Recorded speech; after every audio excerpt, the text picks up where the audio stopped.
dari kelas MK61 Prodi Manajemen peserta mata kuliah metode kuantitatif dalam bisnis dari kampus JPP Makassar. Yang terhormat dosen pengampu Bapak Hari Yulianto SE MSI.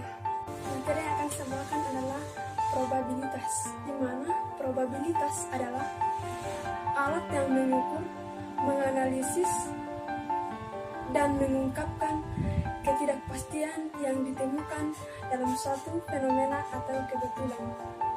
Adapun manfaat dari probabilitas diantaranya, yang pertama, membantu peneliti dalam pengambilan keputusan yang lebih tepat. Yang kedua, menarik kesimpulan secara tepat atas hipotesis yang terkait tentang karakteristik populasi. Dan yang ketiga, mengukur derajat ketidakpastian dari analisis sampel dari hasil penelitian dari suatu populasi. Ada 3 hal penting dalam probabilitas.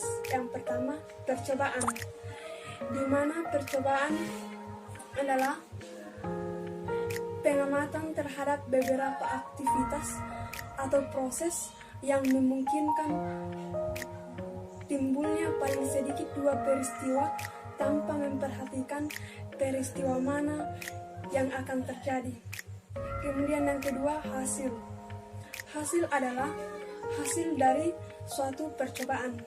Yang ketiga, peristiwa.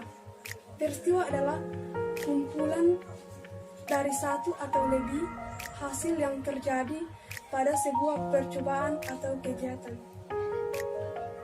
Pendekatan dalam probabilitas antara lain, yang pertama, pendekatan klasik, di mana pendekatan yang didasarkan pada sebuah peristiwa mempunyai kesempatan untuk terjadi sama besar. Probabilitas suatu peristiwa kemudian dinyatakan sebagai suatu rasio antara jumlah kemungkinan hasil dengan total kemungkinan hasil.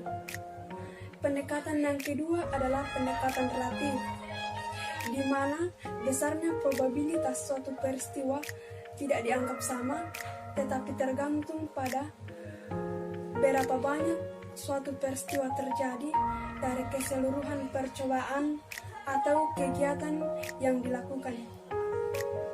Pendekatan yang ketiga adalah pendekatan subjektif.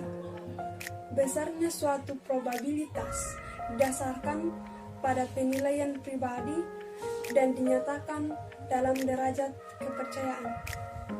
Terima kasih. Dan harapan saya ke depan setelah mempelajari mata kuliah metode kuantitatif dalam bisnis, semoga dapat berguna di masa depan. Terima kasih.